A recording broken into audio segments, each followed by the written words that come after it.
Good afternoon, everyone. This is Andy Reese. I'm the Director of the Department on Disability Services. So starting out with our data for the week, I'm very happy, and for the first time in reporting, that the numbers that I reported last week are the same numbers that, in terms of the people we support, the same numbers that I'll be reporting this week, with one small exception. So as reported last week and still true this week, we have 253 people who have tested positive for COVID-19. One person remains hospitalized. Of the people who tested positive, 33 of those people have died. If you follow the mayor's website, you'll see that we are now reporting 31 COVID-related deaths because we have gotten the reports back for 2 people from the chief medical examiner, who has reported that 2 of the deaths out of the 33 so far are not COVID-related. There are still 4 more that we're awaiting a determination from the medical examiner's office on. We have been reporting that there were 5 people that we were unsure about. One of the people who went to the hospital, was tested and had COVID and died that same day, actually had died from something other than COVID. Of the 253 people, 137 have not required any inpatient care, and 82 required inpatient care and are now out of the hospital. In terms of the placement type, it was 4 people who were in host homes, 86 people in ICFs, 24 people in their natural home, 2 people in a nursing home, 27 people in a residential habilitation placement, and 110 people in supported living placements. In terms of the staff that we support, unfortunately, we did have some additional reports this week. There were 2 additional staff who have tested positive. So that total is now 329 staff who have tested positive, which includes 29 people who work at more than one agency. And sadly, we have had 8 deaths amongst those staff. We don't have any questions. If people have questions, please type them into the chat and make sure that you, if you're sharing a comment to share with the whole group, make sure that where it says to, that you're writing that to everyone.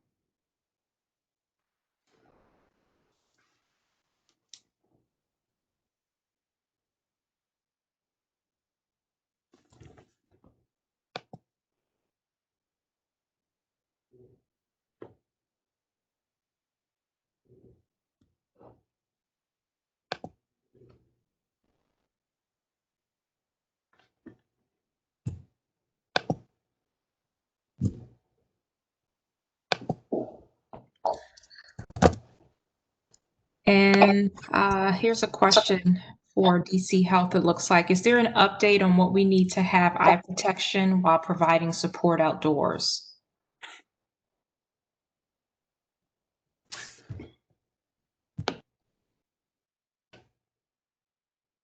I'm looking, oh, good, DC Health is with us. Sorry, hi, I was on mute. This is Daryl Hawkins from DC Health. So with regards to eye protection while providing support outdoors, we don't have an official word on that yet because we're still internally discussing. However, what I can share is that we, right now, as the guidance stands, that if you are going to take individuals that you support out into the community with a direct service provider or other direct care provider, that the guidance currently states that they should wear eye protection during that time, but we don't have an update yet. We have brought it up to our leadership and they are discussing that actively. Thank you.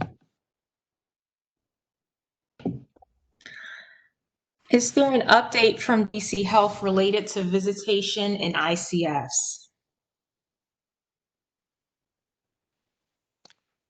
Can I get clarification about that question? Is this in regards to, I know we've gotten a lot of visitation questions because CMS had released that guidance. So if whoever asked that question could get clarification on what they meant by visitation updates. If you could clarify your question in the chat box for us. I'll move to the next question until we get clarification. Also, is there an exemption for face shields for family parents who work or provide support in natural homes? Hi, so this is DC Health again. For those that live in the home with the individuals or persons that they are caring for, you do not need to wear a face shield or a mask when with people in the same household that you live with.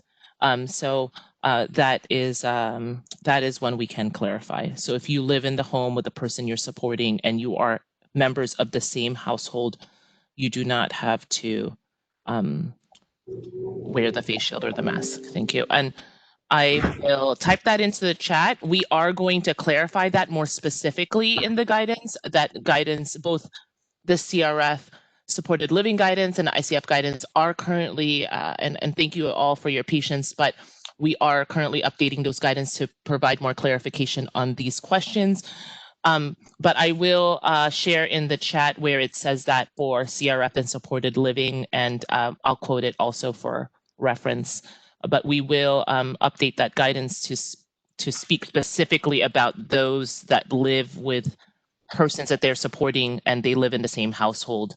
When that gets updated, we will let you know, but I will share that guidance and the wording as it stands right now that you could use to guide you. Thank you.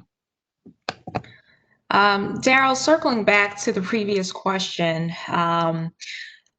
they'd like to know about updates on any other questions related to visitation in ICFs following the CMS guidance and the questions raised here in DC. Okay, great. Thank you for the clarification. I didn't want to assume. So what I can provide is that right now there are internal discussions about the CMS guidance that spoke about indoor visitation across not just for the DDS settings, but our SNFs and ALRs have the same question as well because CMS guidance.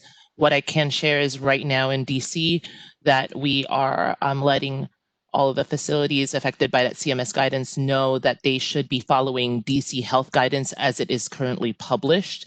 And we are actively internally working on providing specific guidance on visitation in light of that CMS memo. But right now, DC facilities should follow the guidance pertaining to your particular facility on visitation. And I hope that provides clarification. We are working on publishing more guidance on that. Thank you. What is the update for IDS and day program reopening plans approval? And is there a timeline for the approvals to be completed?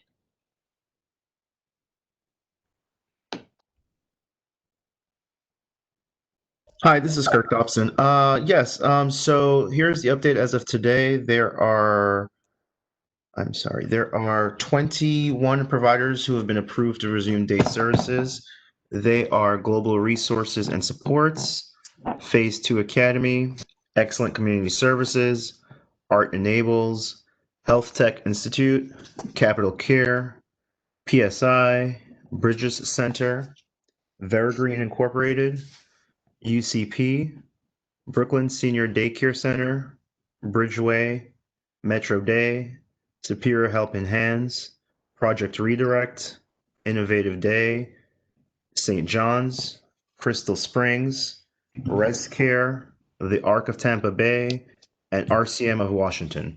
I just wanted to note that ResCare, Crystal Springs, and the Arc of Tampa Bay did not really receive an approval. They are out of state. So we were just checking with them to make sure that they are adhering to their state's requirements for opening and social distancing and masking.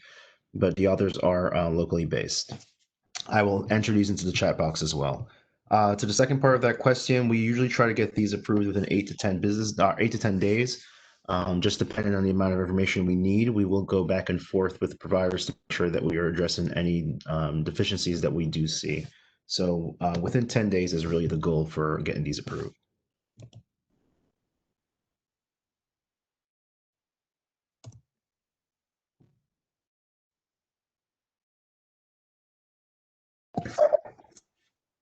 Are there any additional questions? Please type that in the chat box.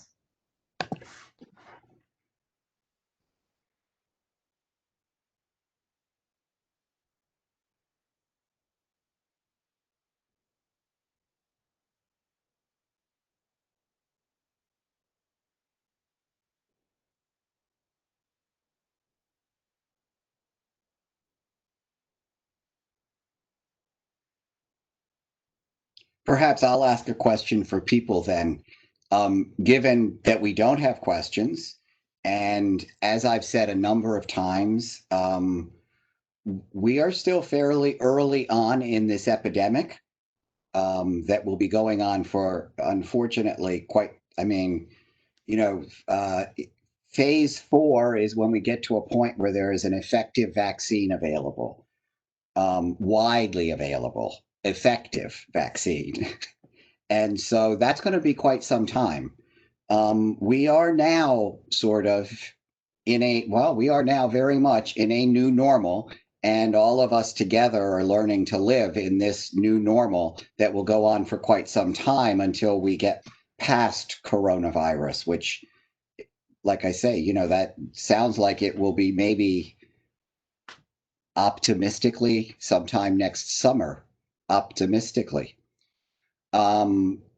And given that, and given the number of questions we're getting now, I'm wondering if it might be time to think about scaling back to having these calls every other week. Or the other possibility is we can still keep them on every week, and that way we're available so that if there are questions, we can answer them. And if there aren't, we can all get some time back in our day. So I'm very open to hearing how people would like to do this. Because we're open to doing it either way. I see Daryl's just posted some information. It's been very helpful that she and others from DC Health, at times DHCF, have been available to join us and to answer questions so that we can give really as comprehensive an answer as possible. But if people have thoughts about how often we want to continue having this, we could please type those thoughts in.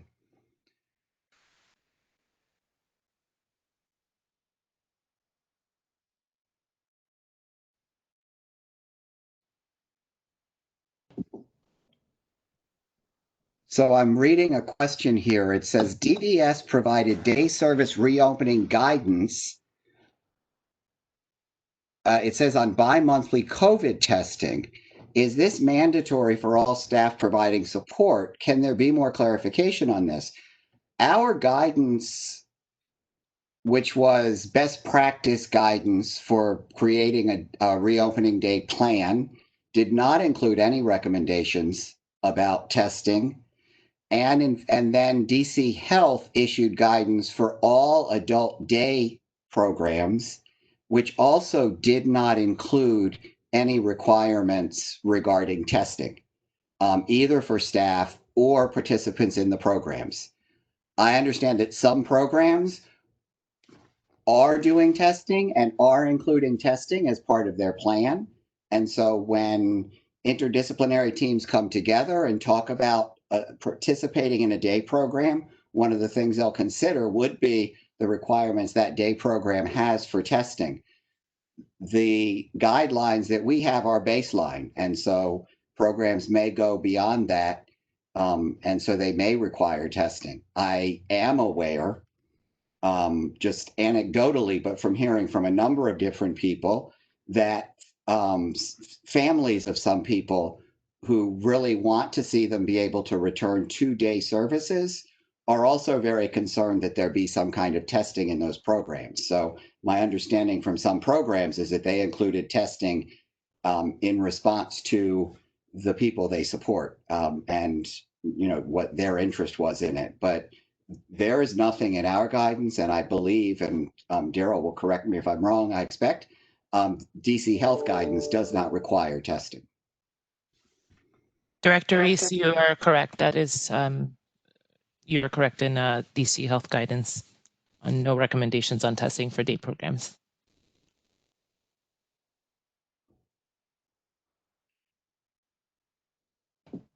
So there was a comment. I think the weekly call has been very helpful, and even if it only lasts 15 minutes, because there were no questions, it is a very important call.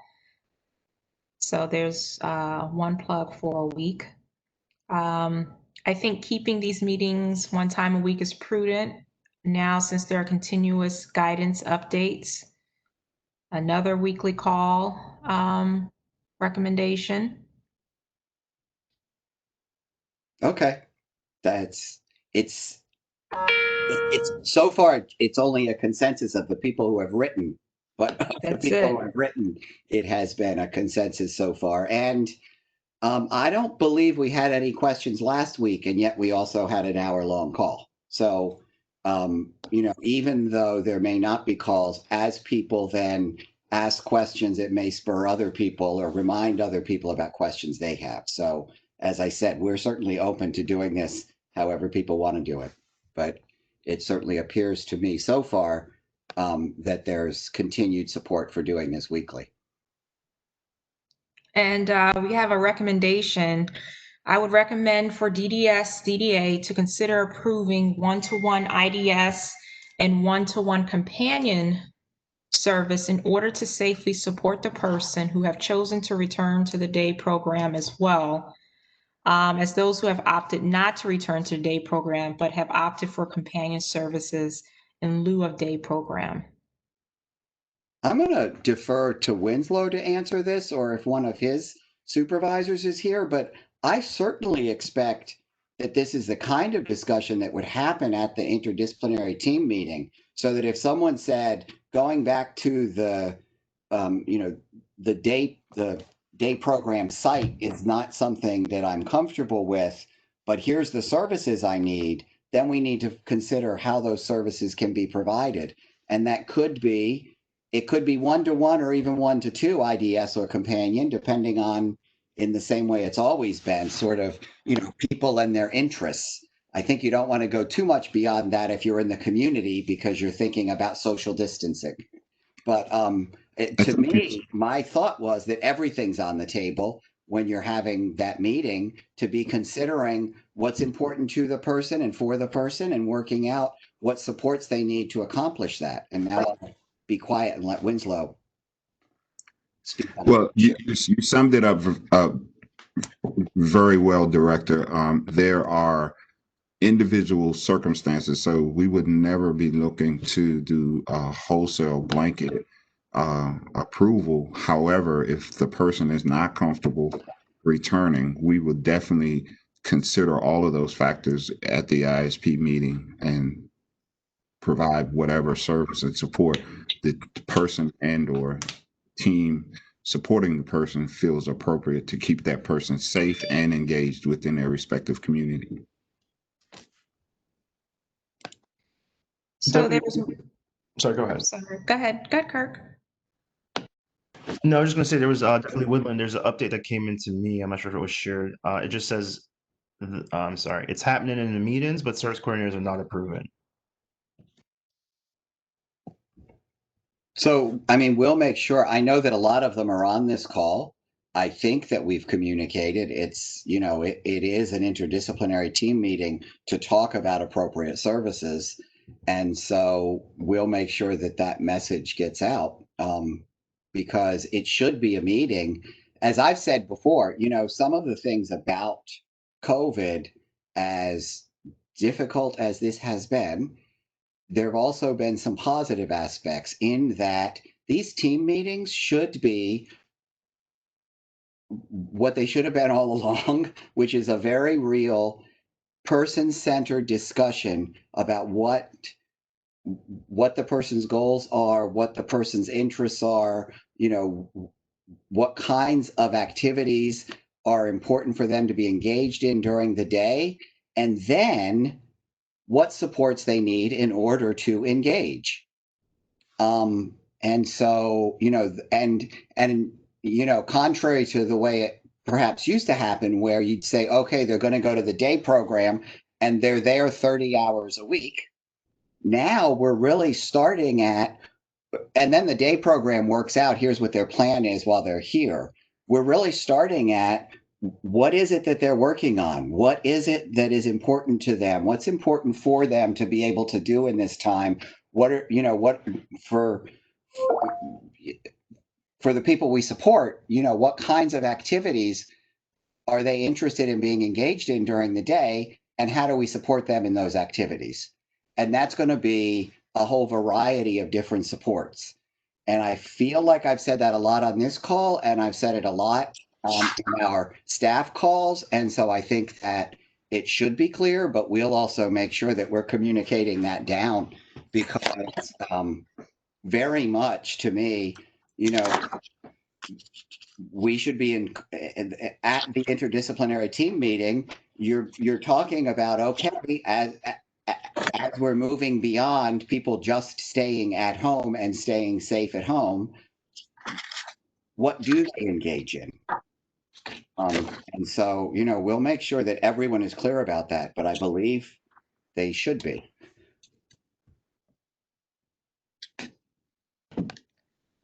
And I just received a note that there are questions being sent to attendees only. If you could, those of you who wish to submit questions, if you could be sure to submit it to everyone or panelists. That way I can receive your questions. So another comment, we want to thank Director Reese for being available to respond to our questions. This meeting is quite an excellent resource tool, and wish it continues even for 15 to 30 minutes. Good afternoon. Most people use MTM transportation. Is there any updates on MTM? Are they approved to provide services to and from the day program and or to potential IDS meeting locations? Yes, and I thought that we had an update by MTM. It's been a little while, but one of the things certainly that should be discussed when you're talking about day services is how the transportation will be handled. And I would make sure and discuss with MTM whether that's the best option for transportation. But MTM has provided us an update, and someone can confirm this for me, an update of what their COVID operations look like, and they are reporting to us that they are fully operational and available.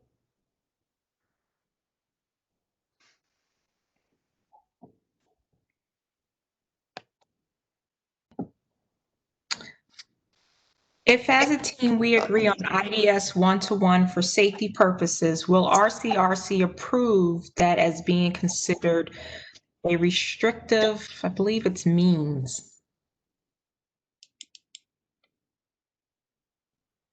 I'm going to defer to Winslow because I don't know what all the steps for approving a particular service are.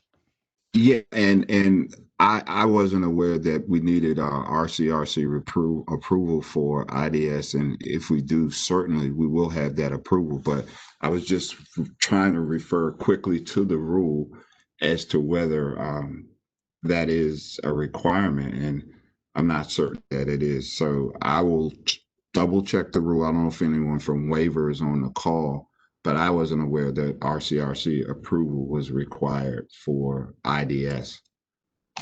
Because IDS one-to-one does not seem like restrictive to me. No, as a matter of fact, it's less restrictive than 1 to 2 or day program. The person pretty much has full control of their day, and it's not done because of a behavior or a medical condition. It's done because the person chooses to engage within their community in an individual way. So I'm trying to find it now.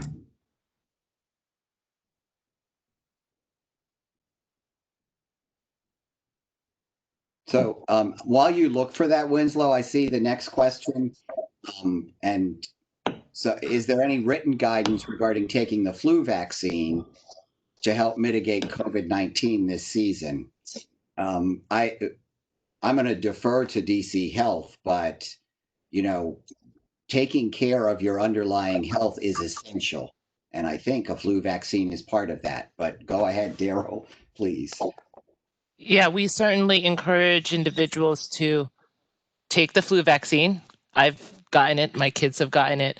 But I do want to say that part of the reason for that is that last beginning of the COVID-19 pandemic, we certainly did see co-infection with both flu and COVID-19. So, and as everyone is aware, the symptoms of COVID-19 is very similar to influenza-like symptoms.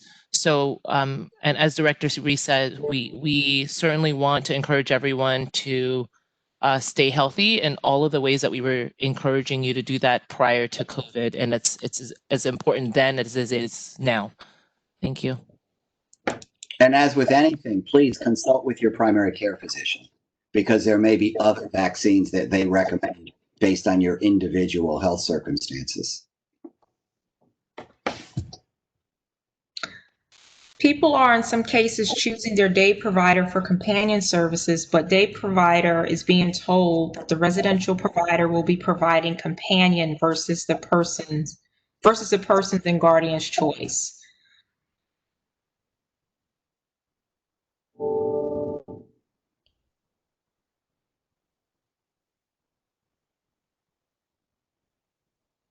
I guess part of that, I mean, I don't honestly know how to respond to that. I mean, part of that it feels like would be related to what exactly the people are engaged in for which they need companion service. So that, for example, if someone is in a residential rehabilitation placement and they had an existing relationship with a companion, with a person who was providing companion services from a day provider, and they're now missing that person and want them to re-engage, but it would mean re-engaging in the residential rehabilitation placement. I could see that being a cause for the two agencies to have discussions about that, because of concern about keeping the numbers of people coming in, as low as possible. But these are the kinds of things that I would hope would be worked out in those meetings. And Winslow, please comment on this. I mean, to me, the end of the day, like the person has said they prefer to have this other person, what's the reason for their preference, and what's the reason that cannot be respected? And it's then part of an ISP. So the person, it seems to me, would not be signing off on an ISP that they don't agree with. But Winslow, I have received, I guess some of my staff that are on this call have sent me some follow-up information, and to the extent that a service coordinator is not necessarily agreeing, it is more so that the plan submitted for what the person is going to be engaged in was not thoroughly snuffed out. So at the end of the day, when we talk about IDS, which, as many of those who provide it know, as well as many on this call, it's one of the most expensive services that we have. And to the extent that it's being used, we have to stay to the rule with regard to how the service is going to be provided, and the plan must be solid. If not, you're talking about an expensive companion, and that's not something we're looking to do. And so, with regard to those type of discussions, I would expect that the team, as well as the service coordinator and the provider, are all on the same page with what the outcome, what the plan is for the person. I mean, we have this wonderful service. It was designed with a lot of care and thought. It just doesn't get authorized because someone says that it would be a good idea. We have to follow what the plan's intentions were. And I would encourage the provider that had this concern to read the rule. And if they need guidance upon, any individual case, I'm sure we can discuss it, but our service coordinators are not in the business of denying people what they need, but they too have a level of accountability for authorizing services. They just can't be authorized because someone mentioned it. They have to follow the rule. The plan that is a prerequisite requirement for the service has to be intact, has to be solid. So there's a next question that's for you as well, Winslow, which is where 1 to 2 companion services, they're now approved in the Appendix K, but it seems that those require an authorization from the service coordinators going back to March. Have the service coordinators been given guidance on how to do that so that providers can submit claims for that 1 to 2 companion service? And am I accurate that they have to have, I expect they do, but that they have to authorize the service going back to March so that it can be paid? Yeah, so we were having an all staff meeting today, but a conflict, there was a conflict. So my management team as well as my supervisors have been advised as to what needs to happen, but we haven't had a training for all of the staff. We have had guidance provided from waiver, but there have been some questions that have been going from service coordinators to waiver on this issue. There's a couple points. One, if the person did not have the service in place at back to March 11th, of course, there won't be an authorization for that. Two, there's been instances where ISPs have been held and a person had the group companion in place and we did not have yet the approval. So it's just going to be a matter of going back and ensuring that those authorizations line up appropriately and that we have the amendments submitted and that we get it approved through the waiver unit. So I'm being told, as a matter of fact, I had a discussion with the supervisor waiver unit yesterday that we're going to need also all of the requisite documentations to authorize the service as if the service was never authorized. But guidance will be provided to the team members beginning early next week.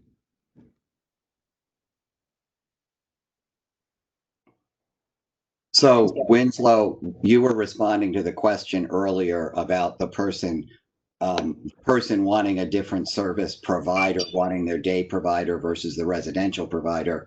You were referring to IDS. Their question referred to companion. So a person wants a different companion provider other than the residential provider? Exactly. Oh, well, that's an easy fix. The person chooses by virtue of their choice who provides the service. It's not the provider because they're the residential provider getting the service. If they want someone else, it's just a matter of amending that ISP, getting the choice of provider in and having that authorization submitted for the new provider. And what happens then when the residential provider says, you're wanting to come into my place and provide this service, and I don't want you coming in. I have someone who can provide the service.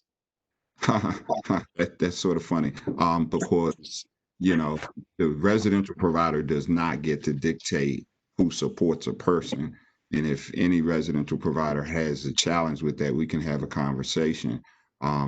There is no monopoly. There is no, I mean, we understand the concerns that people may have with regard to the mitigation of the virus, but we're moving in a different direction now. We would expect that all staff by now have had adequate training in mitigating this virus and that they understand what they're supposed to do to ensure the safety of themselves first, and then the person served. So I don't think that a provider should be inflexible to that. And so again, if that's something we need to talk about individually, we can. And that staff person coming in, if they come in, would be screened the same way any other person coming into the placement would be screened, Of course, consistent with the guidance. of course, any visitor or any person coming into the home has to be screened. And all staff. Yes, definitely. It should be happening on a daily basis, every shift. Right. And I see that there's a comment that this needs to be communicated to all service coordinators as soon as possible. We will re-communicate it. We have been communicating it, and my director sort of doesn't like when I kind of say this, but my telephone number is 202-730-1618, and I will gladly talk about any individual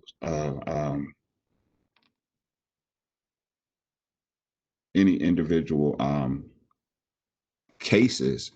Now, just to go back to staff coming into the home, I think what gets lost in this is that what we're calling a home is the person's home.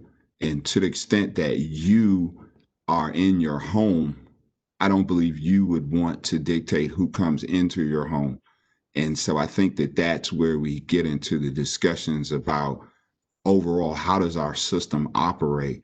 Are we doing a person a favor by supporting them in our home, or are we chosen to support a person in their home?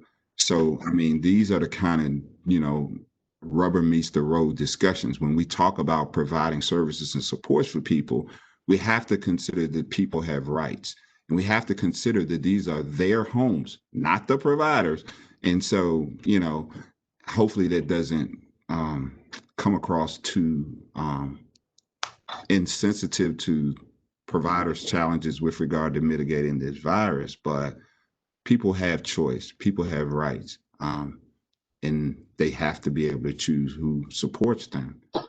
Now, my question would be, why would they want anyone other than you? That's another discussion, another topic.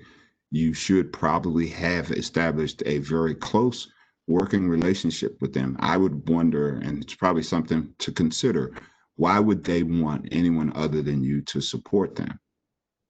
So someone here is making a comment that the service coordinator is denying the choice of the person.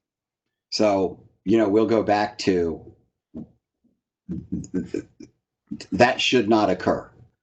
No, never.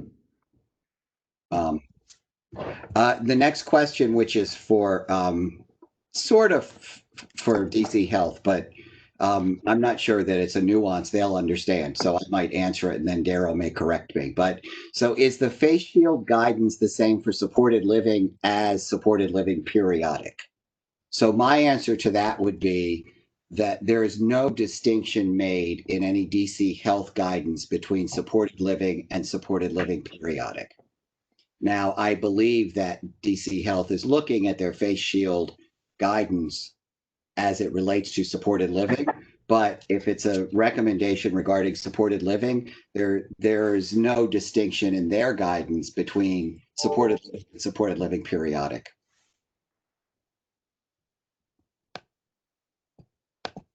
And then there's a question about whether there's a specific recommendation on how often you need to change a face shield. And I don't believe there is, but. Yeah. Hi, Director Reese. This is Daryl Hawkins from DC Health. So CDC does talk about reuse of eye protection, including face shields. There are face shields that are meant to be one-time use, and there are face shields that are meant to be reused. Right now, because of the if your facility is experiencing PPE shortages, some of the one-time use face shields that are could be disposable are they do give guidance on how you could repurpose it. meaning wear it, reuse that. What CDC does say is that eye protection should be removed and reprocessed, meaning clean and disinfected, if it becomes visibly soiled or difficult to see through. And eye protection should be discarded if it's damaged. So for example, if that face shield can no longer fasten securely to that person who's wearing it, or if the visibility is obscured and cleaning and disinfecting it does not restore the visibility of that face shield. So that is the guidance. If obviously any face shield, follow the manufacturer's guidance based on the replacement, but if that's not available, that's the guidance from CDC. Thank you. Okay, and this is for you, Winslow. Just circling back to service coordination. This information is new because in the past, SCs had always stated residential are always to provide companion services. So this case went back when they had to get staff employed by natural home provider because of the day's service. So Deputy Winslow did mention to contact him if there are any individual cases that you need to discuss.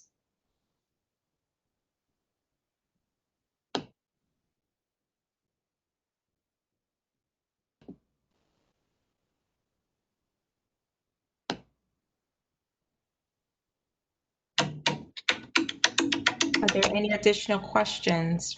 Please type that in the chat box. Yes, there is a question here. In the guidance for CRF and SL that Daryl posted as of 10/2, it says cloth face coverings are permitted in these settings, but all prior guidance has stated surgical masks, not cloth. Can you confirm whether these settings can go back to cloth? None. Hi, this is Daryl Hawkins from DC Health. That guidance that was posted, that was last updated on 10/2.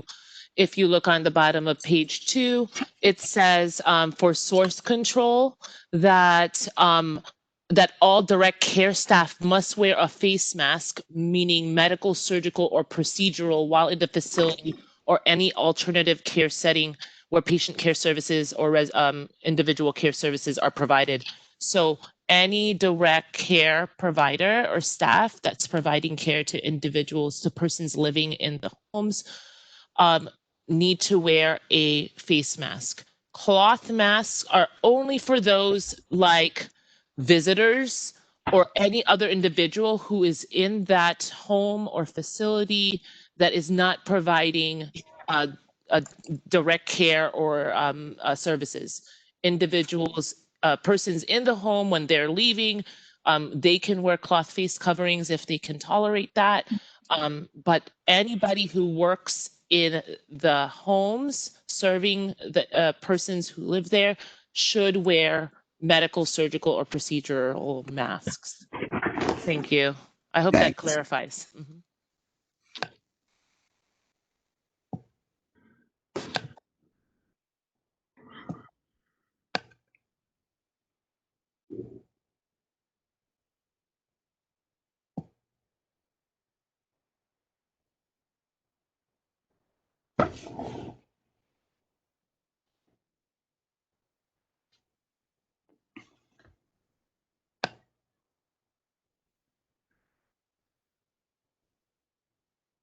I'm just scrolling up to make sure. Sometimes a lot of chat happens and we miss questions. So I'm making sure there's not any that we've missed.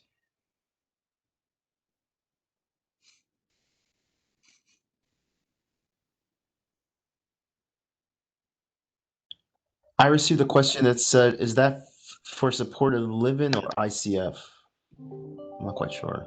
What they were just discussing is the guidance that was updated today for residential habilitation and supported living, not ICF.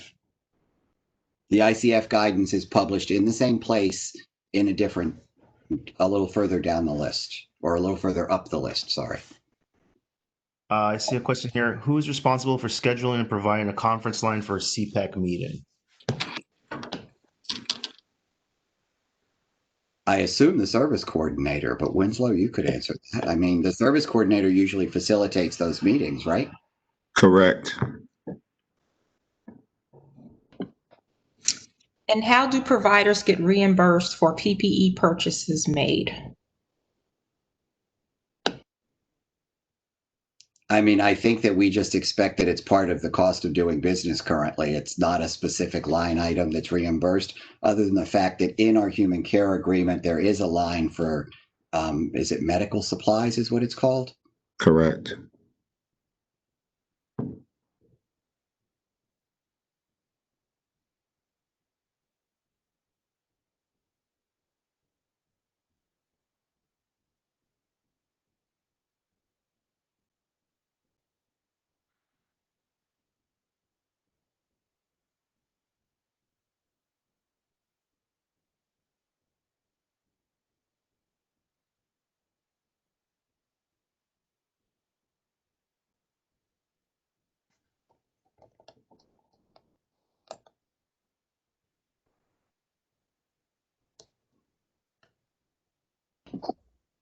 Scrolling back as well to see if we've missed anything.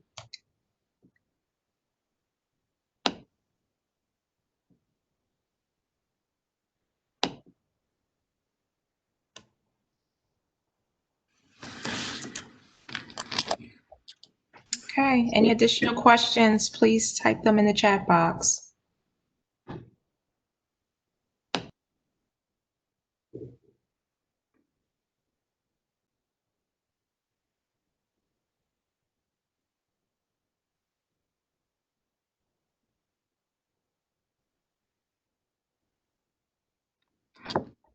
So it appears we have no additional questions. I have one, Um, Dr. Reese. go One ahead. came in to me directly. It says, just confirmation, all staff must wear quote unquote surgical masks, no longer can use cloth masks, question mark. That is exactly what was stated. Yes. And this is Daryl from DC Health. I just want to also say that this is for also in the ICF guidance. It says universal masking with surgical or procedural face mask at all times for staff who provide direct care or are in care areas. So across the board, healthcare personnel must wear medical face masks, and that includes either surgical or procedural face masks, not cloth face coverings. Cloth face coverings are not to be used by any person that is providing direct care services. Thank you. So who should be contacted by day service provider that have approved for reopening if the CPACs have not been completed by the residential provider? Oh, I get it. If someone's in if someone's in their natural home, then the service coordinator would be doing the community participation assessment and questionnaire, and they would then be contacting the team to schedule the interdisciplinary team meeting. But it also seems that if it's not been completed by the residential providers, would also need to be communicating with the service coordinator to kind of move the process along as a facilitator of getting that completed. Then I see there's a question, if a person has allergies, a runny nose, can that person still get a flu shot? Having gotten my flu shot, I can tell you, they ask a whole series of questions before they give you your flu shot. So whoever is administering that shot would be in a better position to answer the question for you, because they do ask all of your specific health information before they give you the shot to make sure that it is appropriate. Also should add that for the previous question, that the quality resource specialist is also a resource and facilitating this transaction between the day and the residential providers.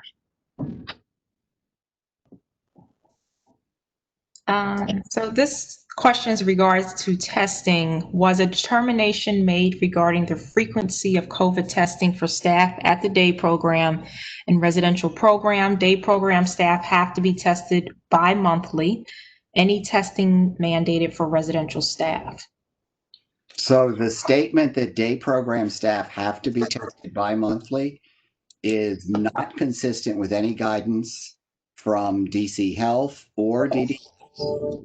And at this time, I don't believe there is any specific testing recommended for either staff or people receiving services in either residential or day program settings, except that DDS has issued guidance to its providers, just checking to ensure that any person who is considered high priority for testing should be tested.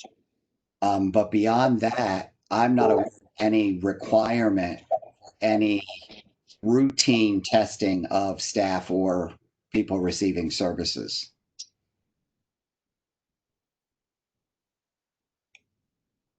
This is DC Health. That's correct, Director Reese. There is no requirement for routine testing for COVID in these settings. Thank you. Thanks.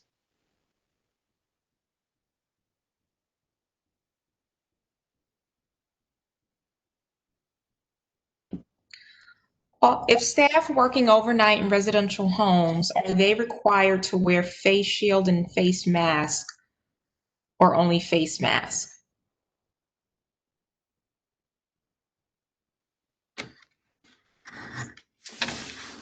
Could you clarify the setting? Yeah. When they say residential home, are they saying ICF supported living rehab, or are they saying the person's home? I'm just trying to make sure I understand the question. So we'll wait for you to clarify that. Oh, supported living.